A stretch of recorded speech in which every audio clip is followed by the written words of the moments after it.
Короче, жигиттер не болот? Силерге айтып өтүп кетейин. Шаха не гаптар. Короче, комфорт плюс жабылып калды жигиттер. Комфорт плюс.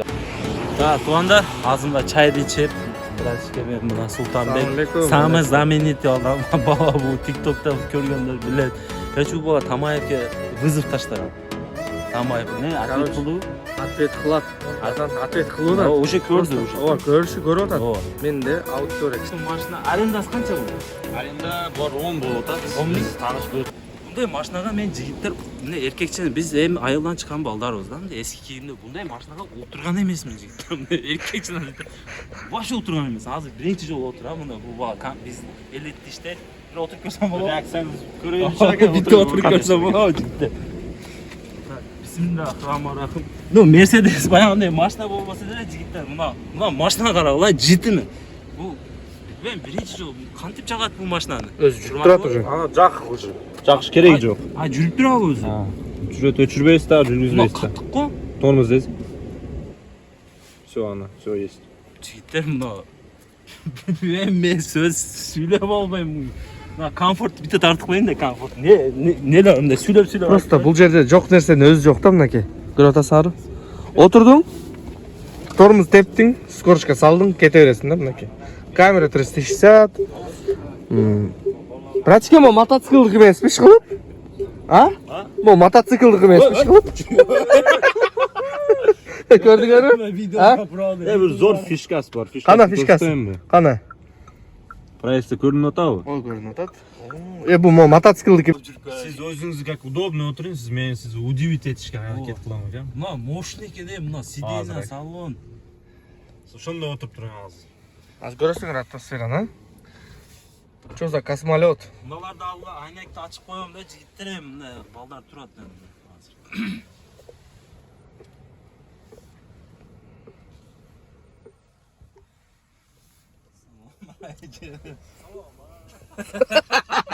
Жигиттер, адамдар өздөрү салам берет экен бул машинада жүрсөк. Шака мактап атасыңбы, андай мындай. Просто мен өзүм алиңде характеристики мнениям берип атам. Эмоциям берип атам. Чыккан эмесмин да, биз Тико Матиз айдап жүргөн балдарбыз. Эмоцияңызды көрөлү, сиз эмоцияңыз. Кана? Братан? 0-100. Раз. Дагы. Жок, биринчи мону көрсөтпөйм. Ой, бля, мактарсың.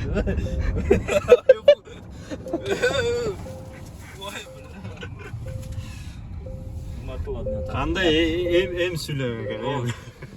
Матылы акыры мына көрүштүк жигиттер, мынада Султан тартып атат видеода, съемканы. Мен өзүм деп коет. Бул бала Оштан болот, мен Жалалаттан, Кыргызстанда. Камера тартып аткан деле Жалалаттан болот. Бардыгыбыз тааныш балдарбыз дейм. Таксистер деп койсоң, братан. Баары такси бизнесте иштеп жүргөндөр. Эми нени сүйлөйм, нени сурайм билбейм азыр. Братан, эмоция кандай? Менде бул эмоцияны айтып түшүндүрө албайм камерага. Просто биринчи отуруп атам да бул машинага. Кетти, кана? Раз, два, три. Жигиттер, мына эдет мына атай. Алдай булар. Короче, ушундай. Нөлдөн канча экен разгону? 0-дөн 100гө 4 секунд. 4. Как АМГ гелик. Жанна гелик показатель 163 ошондой го. Бирден показатель. Ну, 0-100. заказдар кандай болот? Заказдар цена жакшы. Жок, видеодо мен көрүп калдым. Тартып коюң. Бул? Булар не дейт? Видео көрсө болобу? Мен де PlayStation ойнотуп ша. Көрсөтөм азыр. Кана? Ну-ка. Дальше бияга сама реклама кетти. Баягындай болуп калмасын. Оп. Калмасын. Мощно. Машина экен? Мощно. Жактыбы сизге братан? Базары жок. Базары вообще мощный. Мен уну китайскийди айдап кете берди атам. Жок, мен көрүп калам да мен.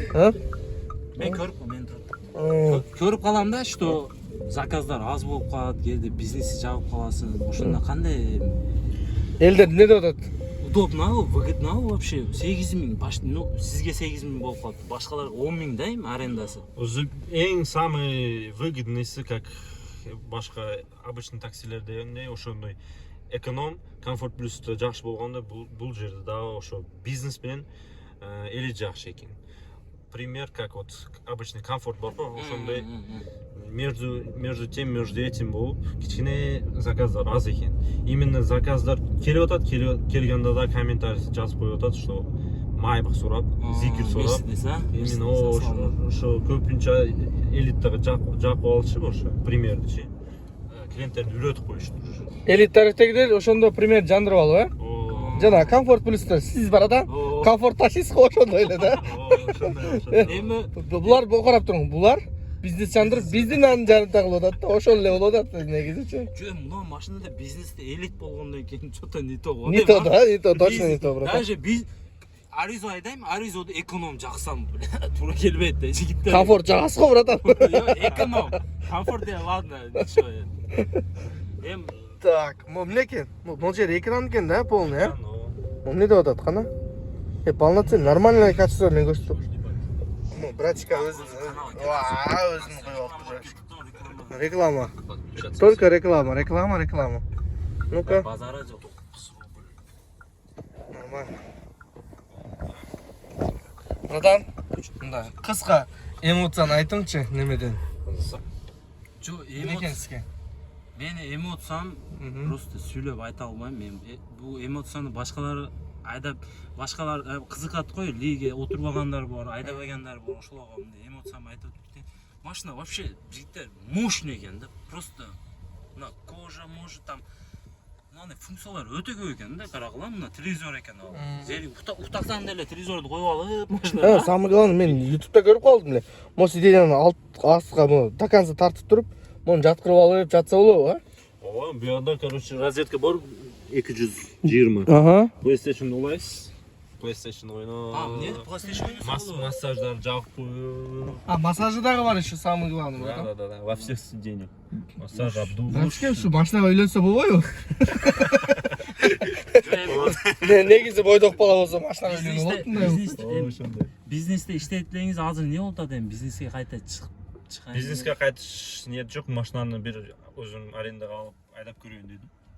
Айдап көрдүк, машина жакты, кичине тариф ойлонтуруп атат. Но в любом случае айтып коюп атабыз азыр. Эч кимге өзүмдүн каналымда айтканым жок. Но ушундай машина издеп атабыз азыр. Самый лучший выгодный вариант, да? Если что, арендага?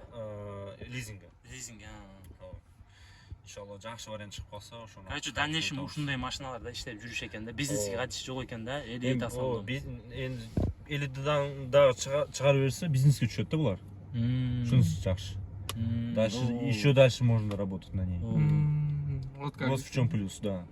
Дальше можно как. За эту цену сейчас старые ешки можно взять. Канча турат бу? Ну, чуть там добавить, конечно, нужно. В среднем 7 миллион атрафында. 7 миллион плюс.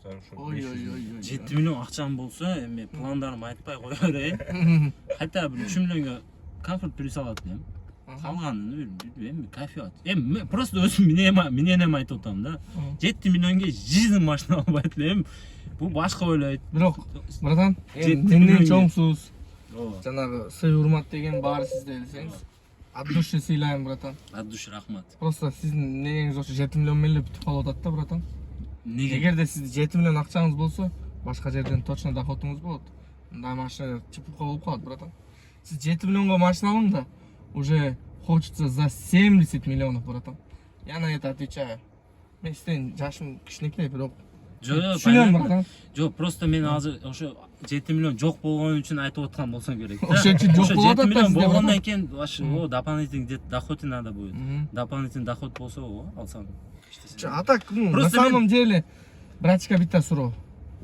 Машина ошо акчасына стоит же не стоит? Она даже больше стоит. Больше стоит. Это факт уже. Все говорили, уже всякие разные высокие блогеры, все говорят, все рекомендуют. Она больше стоит даже.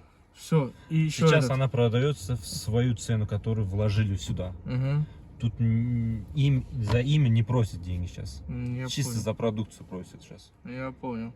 И самый этот элдерди кыйнап аткан суроо, кышындарды көрөбүз да, ка? Мына Султанбек самый знаменитый адам бала бул, ТикТокто көргөндөр билет. Короче, бул бала Тамаевке вызов таштаган. Тамаев не ответ кылуу? Ответ кылат. Ответ кылып атат. Уже көрдү уже. Ооба, көрүп атат. Менде аудитория кичинекей болгон үчүн кичине унабай атат, мындай айткандачы. Ооба. Мындай айтканда тоготпай атат, кыргызча айтайын. Жакында канал ачабыз, Кудай кааласа, YouTube иншалла. канал ачабыз. Кудай кааласа мен айтам, өтө замет, өтө жакшы бала. Жигиттер бизнес таксиде иштейт. Азыр бир көрсөтүп коеюн силерге. Негизи мындай, братан, сиздин могу каналыңызды адамдар көп билет да. Мени тааныгандар бар, мен обычный Оо. карапайым эле элдин баласымын, мен таксилер баламын. Просто эле бизнесте аренда деп. Машина аренда. Ооба. Меники эмес. Ооба. Мен просто кыргыз Асхат Тамаев Ооба. ал полностью эсенгага вызов таштап койбодубу? Мгм. Ошого мен может боорум ачышып кетти, братан, мен келе койдум де. Мен чыгып кое берем деп. Ал жерде, братан, утушум, ал неме эмес. Оо. Просто бул жерде Кыргызстандан эч ким келген жок. Кыргызстандан Бишкектен балдар вызов таштады, бирок аларга ответ кылды. Хайпой болбоду ал, а? Просто максат бул Кыргызстан бар экенин билдирип коюш эле. Ооба. Асхаттан Красавчик, базары жок. мен утулуп калсам деле неме кылбайм. Мен Зато Кыргызстан турат. Ооба. Уверен эле айтып атам. Анда машина кандай эле? Subaru эле, кандай эле? Жок, негизи Santa Fe. Santa Fe. Баягы вызов таштаган. Болгон 2 куб эле ал. Анан Атак, калган доработкасын билгендер билет. ооба, атак мощно машина болчу, жигиттер. Атак видеону өзүңөр көргөнсүңөр. Оо. Менин каналым бар TikTok'то, Султанов 2019 деген. Буюрса, братан, YouTube'га киргиз, биз поддержка кылабыз деп атат. Мен Силерге көрсөтүп коеюн деп атам кичине. Кудай кааласа жакында бул братческий канал ачабыз. ооба, иншалла. Айтам каналды, Кудай кааласа поддержка кылып койсоңуздар. Машинаны бир обзор кылбай элекпи? Кандай машина бул? 2024-жылкы Китайс. Хончи H5 деген. Хончи H5. Полный фарш. Короче, таксиде самое главное горело энергетика туруш керек. Биринчи очередте. Нет, братан, самый главный айтпаңыз, бул подарок, братан. Жаңы экен. Кече Red Bull бир неме капучино подарок кылып түштү. Эмнеде кофе, су, горело. Короче, машина полный заряженный. Мына не бу самолет бу, не бу муналары Самолет, жигиттер. братан.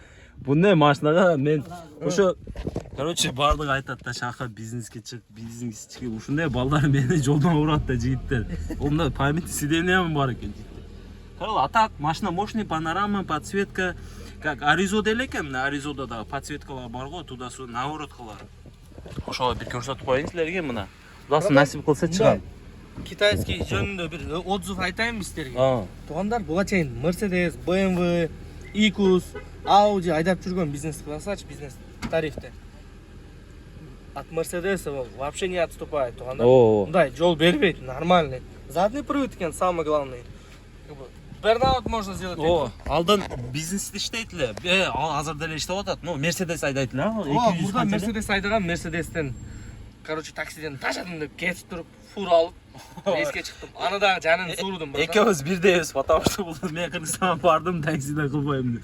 5 айда кайтып келдим, бул бала дагы менин аркамдан кетип аякта жүрүп, кайта такси келди жийти. Таксиден чыгып кетиш оңой болбой атат. Буну только таксистер түшүнөт. Такси нан жеген адам кайра келе берет десең. Мына жигиттер, ошол машина, короче, китайский. Арендасы кандай бунун? Арендасы 5000. Синчи. Ага, ачы. Аренда 5000. Так, машина нормальный. Здравствуйте. Эшигин ач. Отурам жигиттер. Мына эшикти жабат. Жабышты үйрөнүң, братан. Жигиттер. Салфетка бар жок бар. Мына, как положено, влажная салфетка, вода, как положено. Машина, как машина, мындай айтсам жигиттер, чарчабайсың да, как-то удобно, приятно, комфортно, мындай. Таксиде иштесең деле мындай аккуратно иштейсиң да, мындай кайф бар да. Но бизнес менен комфорт плюс бар, бир деле акча табат. Просто бул жерде адамдар аккуратно. Ассаламу алейкум туугандар. Бул экинчи күн. Кече балдар менен башында видео башында коюп койдум. Балдар менен элит бизнесте иштеп жүргөн балдар менен кече отуруп чай пай ичкенбиз. Короче, жигиттер не болуп атат? Силерге айтып өтүп кетейин. Шаха не гаптар. Короче, комфорт плюс жабылып калды жигиттер. Комфорт плюс жабылып калды. Өткөндө видео тарткан, билген көргөн болсоңор керек. Что рейтингим 477 болуп калды. Ошого рейтинг 477 болуп калып, не дейт? Иштеп жүрдүм бир 10 күнчө иштедим, рейтинг 477 болуп калып. Анан 485 кылдым. Кылгандан кийин комфорт плюстү Яндекс куттап койду. Заново экзамени өт. Офиске барышым керек деп баягындай мага сообщениялар келди. Поддержка чаксам только через офис можете решать этот вопрос деп атат. Ошого азыр Аризодамын. Бүгүн экономда иштейбиз эми. Не кылабыз? Пока что только эконом бар. Машинаны эртең тапшырам, Кудай кааласа. Экономга чыгабыз. Анан шах өзү ооба, туура. Мен айтып кеткеним, экономга жетери жок экен. Потому что жигиттер ооба бизнесте иштегендер, кече балдар менен эми көп сүйлөшөм да, бизнесте иштеген тааныштар бар. Бизнес менен Комфорт Плюс экөө бирдей акча табат. Бирдей, эч кандай айырмасы жок. Эконом деле ошондой акча табат. Экономда иштегендер 10 миң, 12 миң, 15 миң менен выходной күндөрү 20 миң менен жап атат экономда иштеп жүргөндөр. Выходной күндөрү. Зачем мага Комфорт Плюстө эми, например, просто айтып атам, Аризолор 3,5 миң, 3,300дөн арендасы Москвада. Bir gün жумушка чыкпай калсаң Комфорт Плюстө, эртесинде 7 миңдей минус болуп кетет. Эртесинде иштеп бериш керек. А экономда 1,5 миң сом аренда, болду, иштеп жүрө бересиң, 1,5 2 миң бензин куюп коюп. Мындай ойлоп карасам, жигиттер, экономго жетери жок экен. Потому что экономго любой жерге барсаң заказ бар, дальний заказдар көп берет, заказ күтүп отурбайсың, зарядный устройство керек эмес машинада. Бир клиенттен кийин машинаны тазалап жүрбөйсүң. Эми машинаны тазаласаң, өзүң үчүн тазалайсың, что приятно ездишь, да. Просто мындай смысл айтып атам, что экономда услугалар жок да. Экономда пофиг, работаешь. Телефонда сүйлөшүп кете бересиң. А бунда вообще жестко экен. Анан просто мен айтканым, да, азыр барып Комфорт Плюстү ачырып алсам болот, что офиске барып сүйлөп тарс ачырсам болот. Просто өзүм айтканым, бунда бир күн жумушка чыкпай калсам, мен деле аренда айдайм да, жигиттер, силер ойлобогула, баягы шака бекерге айдайт, что реклама кылып берет, или арзан айдайт. Жок, силер эл катары айдайм мен. Элдер канча сомго айдаса, мен деле ошол акчаны берем. Эч кандай мен айырмам жок. Элде ошо айтып атканым, бунда бир күн жумушка чыкпай калсаң, двойной эртесинде төлөйсүң. Мага зачем? Да, өзүң машинаң болсо иштеп жүрө бересиң. Ошого экономго машина алайын деп атам. Посмотрим, да, какой машина. Экономго кайтайын деп атам. Мен ойлодум эле, Аризода контент сонун болот, таксистер көп, Аризо кызыкат го. Аризо, честно говоря, Аризо знаменитый машина да, бул Аризо. Именно таксисттер боюнча самый знаменитый машина бул. Билбейм, таксисттер өтө көбү ушул Аризо жакшы көрөт. Даже мен деле, мен биринчи айдап атам го, что Аризоду кызыкат элем да, что нелери бар, кандайлары бар, кызыкат элем. Азыр айдап көрдүм, түшүндүм. Эми Аризо жаман деп эле кое берейин. Что понял там, какой машина, немне. Вообще ничего интересного, да. Поначалу башында интересно болот эле, экрандар, функция там туда-сюда, да. Поначалу интересно, когда өзүң машинаң болса, да, там работаешь нормально, да, өзүң машина эмес бул. Аренда төлөйбүз буга, как силер канча сом төлөсөңөр, мен деле ошондой төлөп иштейм. Ошого экономго машина алайын деп атам, экономго кайтам, жигиттер. Экономда контент сонун болот эле, потому что экономда билесиңер, баягындай клиенттер чыгат, беспонтовый, там тут остановить, там остановить, ошондой экономда контент сонун болот. Мен ойлодум эле да, Аризода контент тартсаң сонун болуп кетет. Көп таксисттер кызыкат Аризого деп алдым эле. Бизнес боюнча, бизнеске пока что точно билбейм, жигиттер. Бизнеске пока биз ал уровеньге жете элекпиз да. Ооба, эми уровень кандай? Ал уровень эмес ал. Любой машина алып бир бизнеске чыксаң боло берет, форманы аласың, интервьюдөн өтөсүң любой арендага. Хотя бы бир машина кылып коюп, что экономго хотя бы Solaris, Kia, Rio кылып коюп, аны арендага берип коюп, анан арендеге бизнеске машина алып чыксак болот. Пока что биз аны 5,5 миң, 6 миңден бизнеске машина алып алып, ошо Комфорт Плюстө иштеген акчаны иштесең не кереги бар деп ойлойм да. Экономда мен иштейт элем, күнүнө стабильно 10 миң табат элем да. Күнүнө 10 миң табат элем. Азыр мынанда деле 10 миң, 12 миң табат атам. Ойлоп карасам, бирдей да, тапкан акчам эконом менен Комфорт Плюстө бирдей. Да, бунда кичине комфортно жүрөм, кичине баягындай Зачем мага комфортно жүрүш? Мага мен бул жерде иштегени келгем да, бул бирөөдүн машинасы менен мактанып жүрбөйм да, аризо айдап атам го деп мындай мактанып жүрбөйм да Москвада. Бул өзүмники болсо, мактанат элем. Өзүмники эмес да бул. Аренда машина менен мактанып жүрүштүк не кереги бар? Андан көрө эконом машина менен иштеп акча тапкан жакшы го дейм. Потому что экономда bir gün жумушка чыкпай калсаң 1,5 сом, 1,600 сом минус болот. А бунда 3,5 минус болот күнүнө жигиттер. Ойлоп туруп комфорт плюске чыгам дегендер эң жакшы жигиттер. Мен силерге совет эмес бул. Мен просто өзүм билгенди айтып атам. Мен бардыгын айндай кылбай атам. Силерге өргөтпөй айтам. Просто өзүм мнениям силерге айтып коюп атам. Комфорт плюске өтөм дегендер. Комфорт плюске өтпөй кое бергиле. Потому что бул жерде да не сладко да. Өзүнчө проблемалары бар, өзүнчө нерселери бар. Клиент угуш керек, андай мындай, короче. Комфорт плюске өтсөм деле 20 миң, 25 миң табам. Андай эмес жигиттер. Бирдей акча табасың эконом менен. Мындай эткекчиз. Экономдо канча иштесеңер, комфорт плюсте дагы ошончо иштейсиңер. Ошо экономдо иштеп жүрөсүңөрбү? Экономдо иштеп жүрөгүлө. Комфорт плюске кызыкпагыла. Мен неге комфорт плюске өттүм? Что мен ойлодум эле, аризо алсам, контент тартам, что видео тартам, аризо боюнча туда-сюда там просмотр жакшы болот дедим, андай эле болбоду. Чот аризо окшошподу.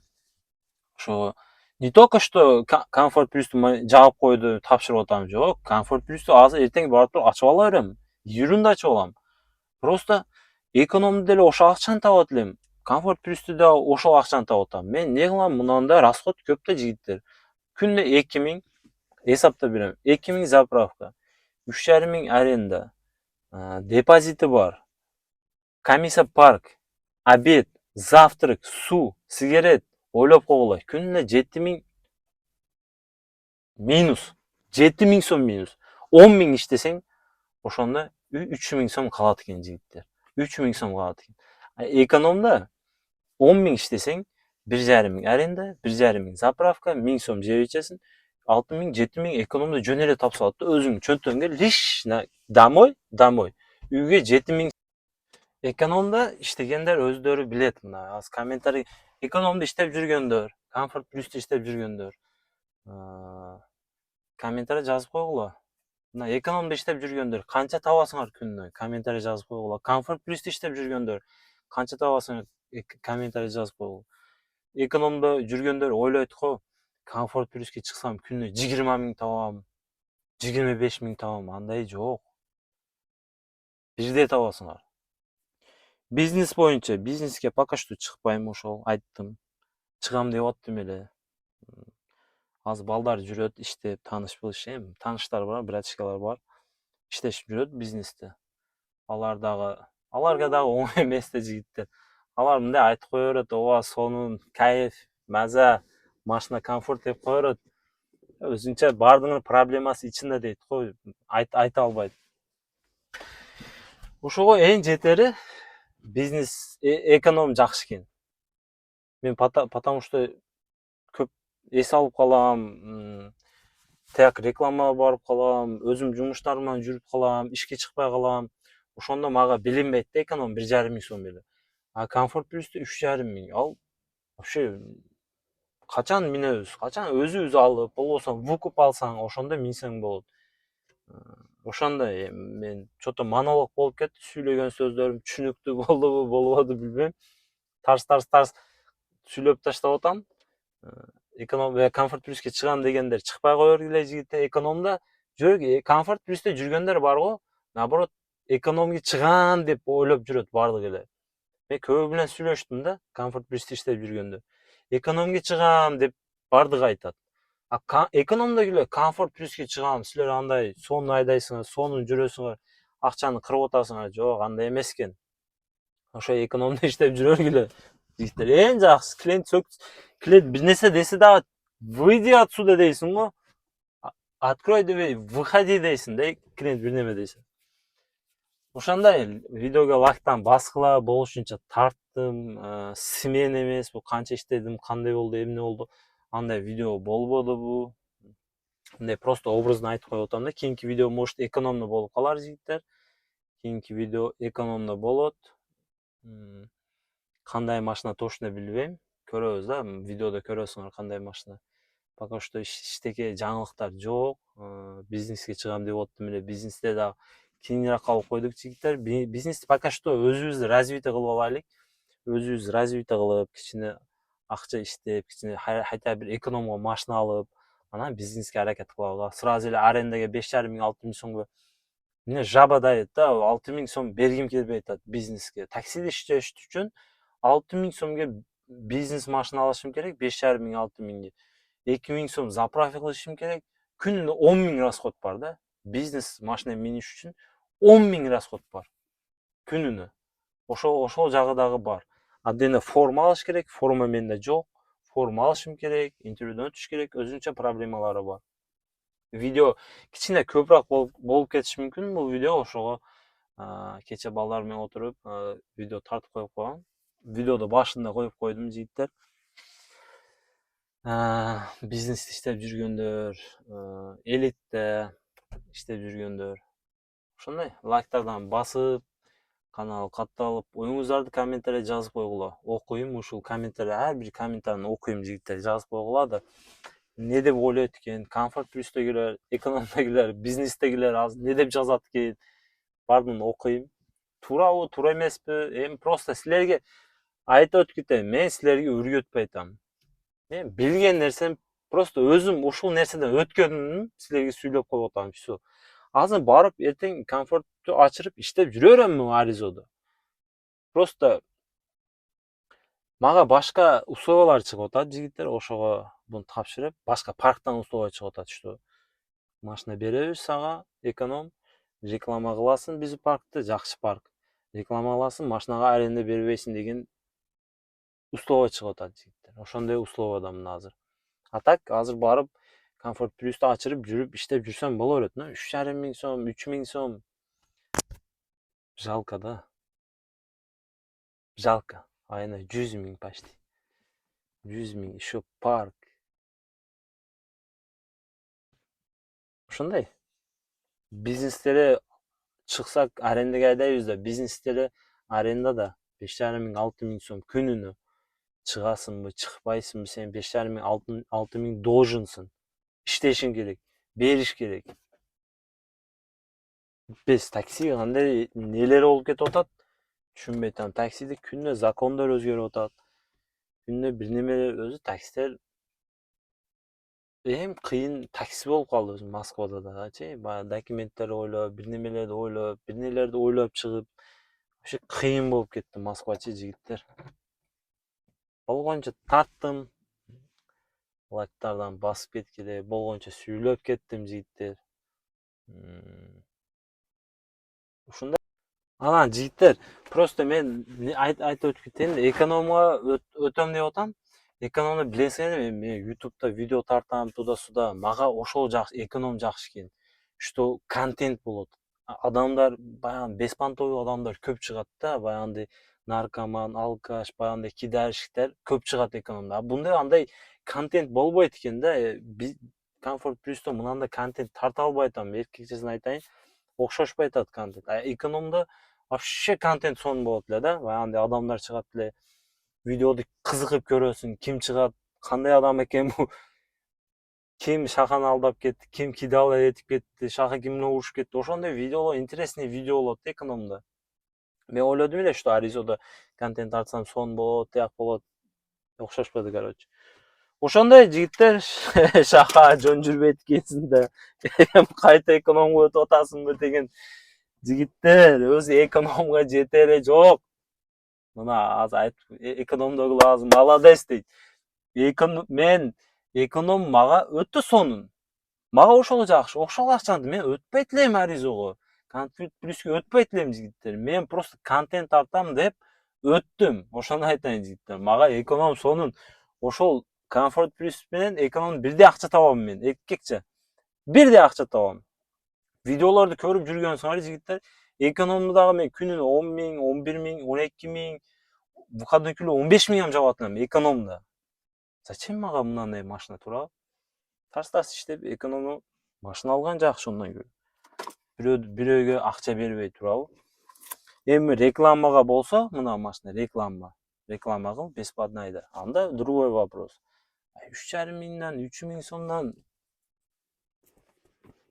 мага туура келбейт. Эми жамандап айтам. Бул дагы эптеген айдайт.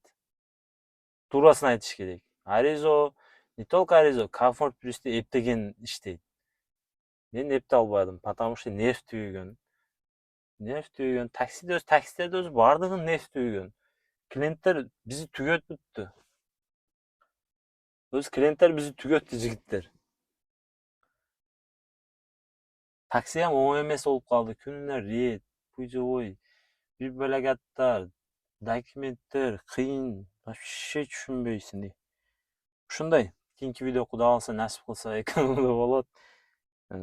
Мощный, красивый ролик кылабыз. Бардыңарга ассаламу алейкум. Оюңарды комментарий жазып койгула. Всем удачи.